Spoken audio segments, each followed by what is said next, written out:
Wabarakatuh. Yang saya hormati Bapak Kepala Sekolah dan rekan-rekan yang hadir di ruangan ini, terima kasih banyak saya ucapkan atas kesediaannya menghadiri diseminasi tugas saya sebagai calon guru penggerak angkatan 9 1.4 melaksanakan melakukan yang namanya diseminasi berbagi ke teman-teman. Meskipun sebenarnya Bapak Ibu guru yang ada di sini sudah berkali-kali mendapatkan materinya di komunitas belajar, kita sudah membahas. Kemudian kemarin ini Bu Fahriani, Bu Andika Senati dan Ibu Nur ini sudah memberikan juga. Jadi ini diseminasi saya di modul 1.4 budaya positif. Saya sebagai calon guru penggerak rekognisi angkatan 9. Jadi Bapak Ibu di sini materinya adalah budaya positif. Budaya positif di sini, ya kebanyakan orang menghubungkan kata disiplin dengan kata tata tertib, teratur dan kepatuhan pada pengaturan. Kata disiplin juga sering dihubungkan dengan hukuman, padahal itu sungguh berbeda. Karena belajar tentang disiplin positif tidak harus dengan memberi hukuman. Itu saja Bapak Ibu. Belajar tentang disiplin positif tidak harus memberi hukuman. Justru itu salah satu alternatif terakhir dan kalau perlu tidak digunakan sama sekali.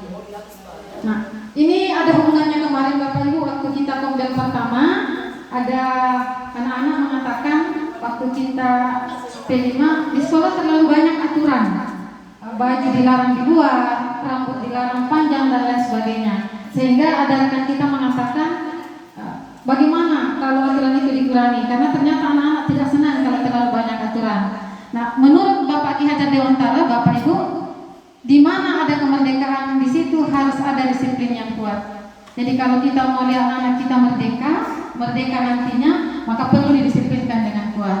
Mulai dari sekarang dididik bagaimana disiplin, bagaimana rapi dan bagaimana mereka memiliki karakter yang kuat.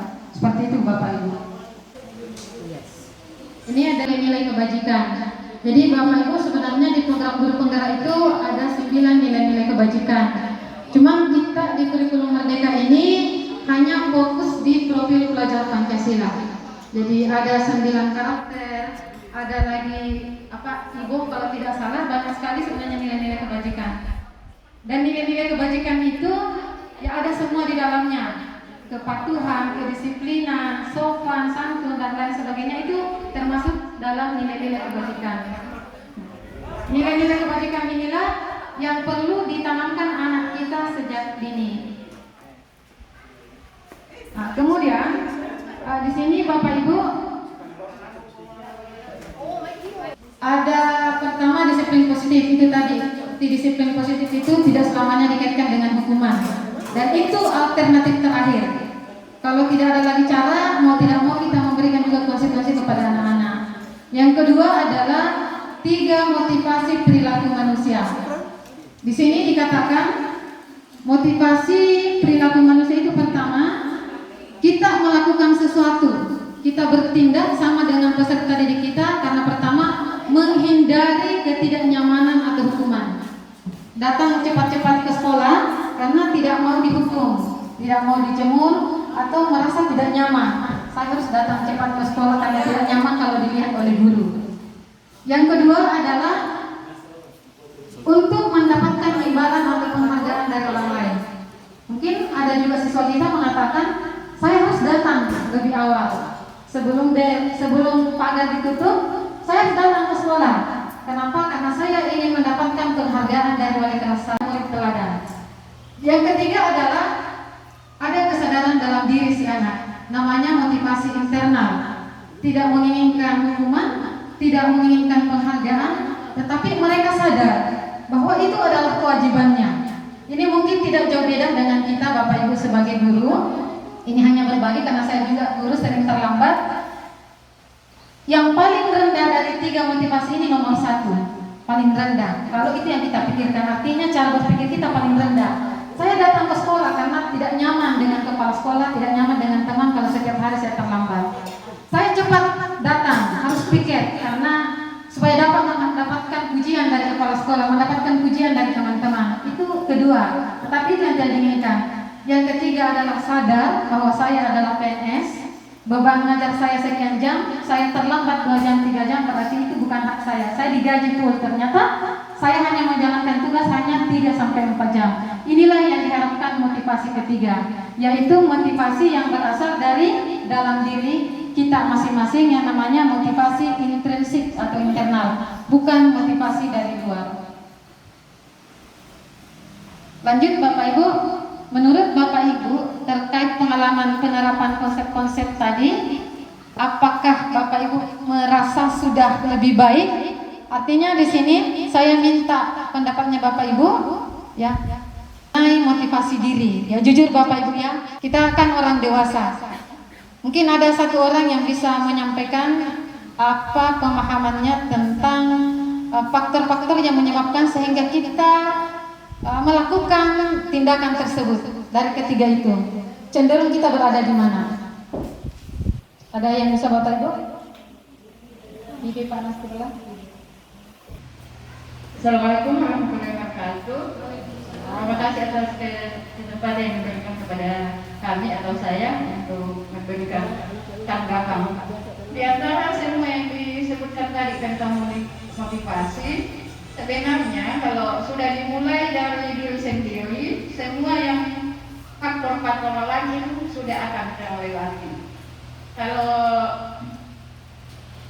ya menurut saya berpikirnya tidak dilihat atau tidak, karena tidak dilihat oleh Allah Subhanahu Wa Taala itu dasarnya. Saya kira itu yang perlu ditanamkan pada diri sendiri dan kepada anak didik kita. Kita jangan melakukan sesuatu karena iming-iming tertentu dan sebagainya, karena pada saat iming-iming itu atau penghargaan itu kita tidak dapatkan, kita akan kecewa saja. Jadi kalau motivasinya dari dalam diri kita, ya insya Allah Tuhanlah yang akan tahu akan seperti itu. Jadi tidak dihargai atau tidak, kita tetap melakukan apa yang memang baik untuk kita. Terima kasih. Luar biasa. Waalaikumsalam. Tepuk tangan dulu untuk Ibu. Mudah-mudahan kita memiliki pemahaman yang sama Bapak Ibu dan menular ke anak-anak kita. Jadi anak-anak kita masukkan bajunya bukan karena takut sama guru, tetapi ada kesadaran bahwa apa yang mereka lakukan itu mereka dididik dari awal untuk menjadi pribadi yang lebih disiplin. Ini dulu. Ada 5 posisi kontrol kita sebagai guru, Bapak Ibu. Ya, ini juga Pak sudah sering. Ini pengalaman saja. Ya, saya tuliskan. Ini ada hukuman dan ada penghargaan. Jadi selama kita belum memahami, selama belum ada program guru penggerak Bapak Ibu, itu kan kita tidak paham bahwa ternyata ada 5 posisi kontrol guru. Yang kita tahu bahwa anak-anak melakukan pelanggaran ya dihukum, atau kalau melakukan sesuatu yang baik dihargai. Ternyata ada banyak cara. Nah sebelumnya hukuman dan penghargaan itu adalah sebuah penyelesaian permasalahan dihadapkan kepada hukuman dan penghargaan. Setiap melakukan tindakan yang tidak sesuai dengan aturan, pasti anak-anak dihukum. Jadi hukumannya itu anak-anak mungkin dia belum tahu, belum ada kesepakatan dari mereka. Kita keinginan guru, bukan keinginan anak-anak. Kemudian penghargaan ini juga sebenarnya ini saya juga dilematis Pak ya, karena sebagian besar anak-anak itu senang kalau diberi penghargaan, orang dewasa juga senang. Tetapi ternyata di program guru penggerak itu penghargaan itu boleh, tetapi tidak harus berlebihan, ya, tidak harus berlebihan. Nah dari hukuman dan penghargaan ini kita beralih ke disiplin positif. Disiplin positif ini sendiri adalah pembiasaan yang disepakati bersama dalam kelas baru dan beberapa kelas. Selanjutnya dari disiplin positif ini akan mengarah ke keyakinan kelas. Jadi tidak bisa Bapak Ibu serta-merta kita membuat keyakinan kelas kalau anak-anak tidak dibiasakan di disiplin positif, karena pasti susah untuk menerapkannya. Jadi biasakan dulu anak-anak disiplin positif. Kalau sudah terbiasa, maka kita akan mengarahkan ke keyakinan kelas, apa yang diyakini dari selama ini. Ya, praktik baik, nilai-nilai kebajikan itu diarahkan ke keyakinan kelas.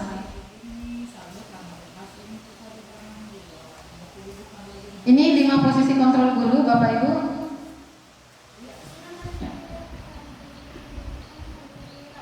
Di modul ini ada 5 posisi kontrol guru. Yang pertama adalah guru cenderung bertindak sebagai penghukum. 2, guru cenderung bertindak sebagai pemberi rasa bersalah. ya selalu mengatakan, gara-gara kamu ini habis waktu saya. Saya juga biasa tidak sadar mengatakan seperti itu.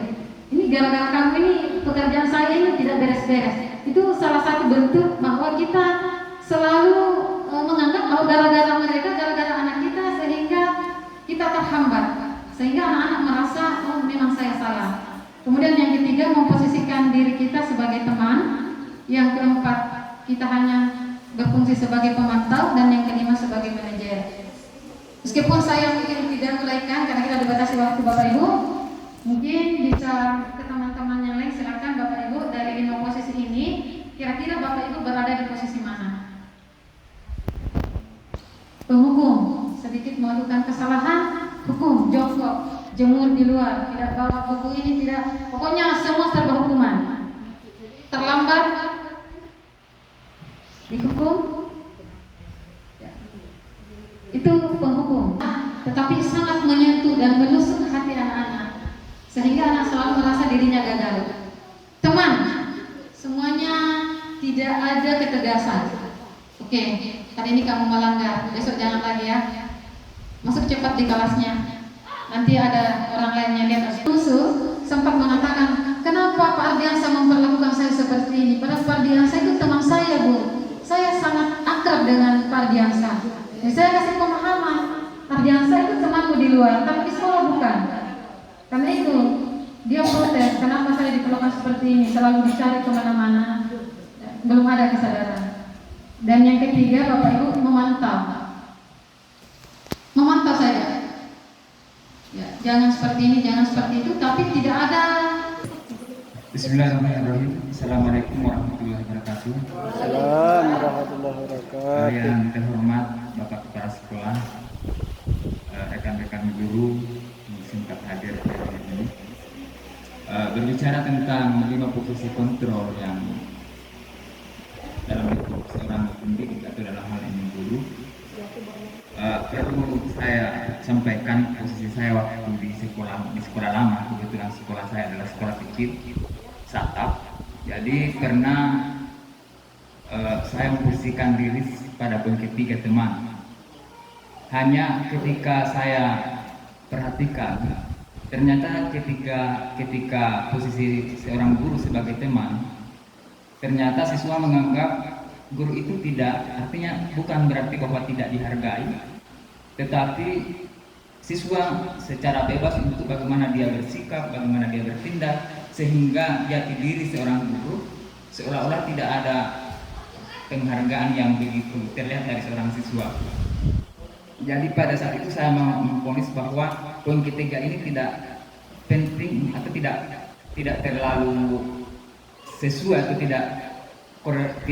tidak nyambung dengan posisi seorang guru yang diterapkan dalam lingkungan sekolah itu sendiri. Mungkin seperti itu yang sempat saya sampaikan. Terima kasih Mas sudah membagi pengalamannya. Jadi sebenarnya memposisikan manajer bagi anak-anak kita, penghukum dan pemberi rasa bersalah itu tidak diperkenankan. Jadi ada saatnya mungkin kita bertindak sebagai teman, ada saatnya kita memantau, dan ada saatnya kita berlaku manajer. Yang paling tinggi tingkatannya yang diharapkan Bapak Ibu adalah kita guru harus bisa menjadi manajer. Seperti itu Bapak Ibu ya. Lanjut. Nah, terakhir, penerapan segitiga restitusi. Jadi ini barangkali bisa Bapak Ibu wali kelas juga dalami, karena ini adalah salah satu solusi menyelesaikan masalah yang terjadi di anak-anak kita tanpa membuat anak-anak mencap dirinya sendiri bahwa memang saya nakal, memang saya tidak ada harapan, saya memang dari sononya orang tidak dianggap. Jadi melalui segitiga restitusi ini, solusinya muncul dari anak itu sendiri atas keinginan anak dan ada kesadaran dalam dirinya. Ada 3 langkah segitiga restitusi. Pertama, menanyakan keyakinan. Pertama, menstabilkan identitas. Kemudian yang kedua, validasi tindakan yang salah. Dan yang ketiga adalah menanyakan keyakinan. Jadi bagaimana menstabilkan identitas? Bapak Ibu bisa mengatakan seperti ini. Setiap orang pasti pernah melakukan kesalahan. Kan kadang kita biasa Bapak Ibu kalau emosi tiba-tiba anak setengah mati dihujat. Padahal kita bisa menenangkan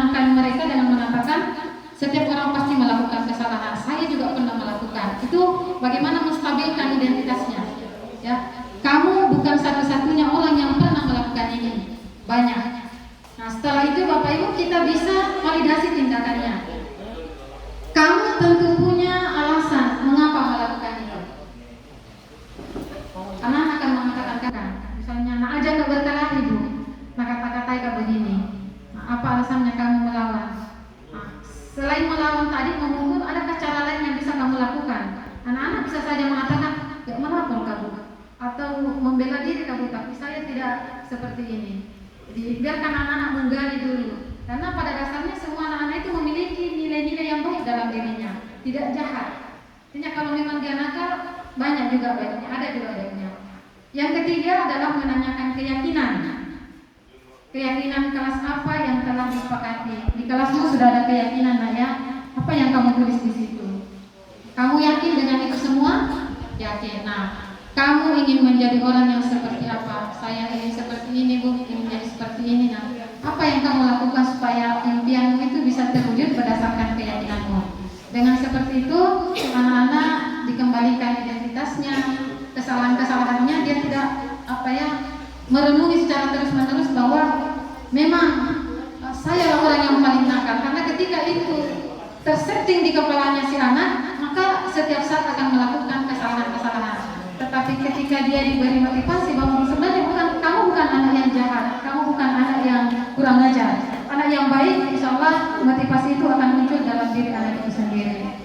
Sebelum saya tutup Bapak Ibu, ini terakhir, ada mungkin bisa berbagi pengalaman yang pernah menerapkan segitiga restitusi, ya khususnya dari grup penggerak. Ada Ibu Andika Smiati, silakan. Ya, terima kasih Bu. Assalamualaikum warahmatullahi wabarakatuh. Waalaikumsalam. Sebenarnya yang paling diantara semuanya disiplin budaya positif, sebenarnya bagus sekali diterapkan segitiga restitusi. Karena di sini kita menanyakan keyakinan kepada anak, dia menemukan sendiri solusinya. Jadi bukan kita yang memberikan solusi, tapi diarahkan anak-anak untuk menemukan solusi apa yang dia sedang dia perbuat. Itu Bu. Kemudian yang sebenarnya ada sedikit yang ingin saya tanyakan, mungkin bisa berbagi Bu, bukan karena saya mau memuji atau enggak, saya betul-betul tidak tahu. Ini kan baru-baru terjadi di sekolah kita pertengkaran antara 9B. Ketika terjadi pertengkaran di luar kelas, itu ditonton semua anak-anak. Kemudian ketika kita mau menggunakan segitiga restitusi, apakah bisa pada saat terjadi perkelahian di situ, apakah kita bisa menyelesaikan dengan cara segitiga restitusi? Kemudian apakah bisa diselesaikan, maksudnya bukan di dalam di ruangan tertutup Bu, tapi di tempat itu, apakah kita bisa menyelesaikan? Kemudian yang kedua, bagaimana kadar keefektifannya pada saat kita menyelesaikan suatu masalah itu selama anak-anak di dalam ruangan tertutup. Itu saja Bu. Terima kasih. Assalamualaikum warahmatullahi wabarakatuh. Waalaikumsalam warahmatullahi wabarakatuh. Pertanyaan yang sangat bagus Bu. Segitiga restitusi itu bisa dilakukan di saat kondisi anak-anak sudah mulai agak tenang. Jadi ketika anak-anak berada di luar masih panas-panasnya, itu belum bisa direstitusi. Kenapa? Karena belum jalan otak luhurnya atau logisnya itu belum bisa berfungsi dengan baik. Anak-anak masih dikuasai dengan emosi. Nah, pada saat seperti itu belum bisa kita terapkan segitiga restitusi. Langsung ditarik, ditanya, itu tidak masuk akal. Apalagi kalau pertengkaran yang hebat, perkelahian yang dahsyat seperti itu. Tapi ketika sudah ditenangkan, makanya biasa Bu, kalau ada anak berkelahi itu saya diamkan dulu di ruangan kepala sekolah, tenang-tenang, cuci muka dulu. Nanti setelah itu dipisah, barulah diterapkan segitiga restitusi. Di saat itu anak-anak sudah mulai turun emosinya, napasnya juga sudah mulai diatur, barulah kita bisa berdiskusi. Nah, kalau berbicara tentang keefektifan, jauh lebih efektif menyelesaikan masalah di ruang tertutup dibanding ruang terbuka. Karena anak-anak ketika dibawa di ruang tertutup tidak banyak menyaksikan, itu merasa lebih dihargai. Sama kita Bapak Ibu ketika melakukan kesalahan ditegur di tempat umum pasti tidak enak sekali. Tetapi ketika kita disampaikan dengan sopan, dibisik-bisik seperti ini, itu namanya betul-betul ingin melihat kita baik, menghargai kita. Jadi lebih efektif Bu menyelesaikan masalah, tidak banyak melibatkan dulu guru kah atau teman-temannya. Kalau bisa Bu, wali kelas kita dulu berdua berhadapan, apa maunya, apa keyakinannya. Nanti setelah itu mungkin barulah kita berikan apa namanya itu anak-anak memberikan solusi. Nah, barulah kita ikut, kan anak-anak biasa kurang mampu itu. Ada sih yang bisa memberikan solusinya saya sebegini, ada juga yang tidak bisa bicara. Barulah kita ikut ke situ menambahkan apa seharusnya yang bisa dilakukan oleh anak kita. Barangkali seperti itu Bu ya. Jadi menerapkan segitiga restitusi di saat terjadi perkelahian itu belum bisa dilakukan. Berikan dulu waktu, tarik nafas, tenangkan dulu 5-10 menit, barulah kita berdialog. Terjadi. Assalamualaikum warahmatullahi wabarakatuh.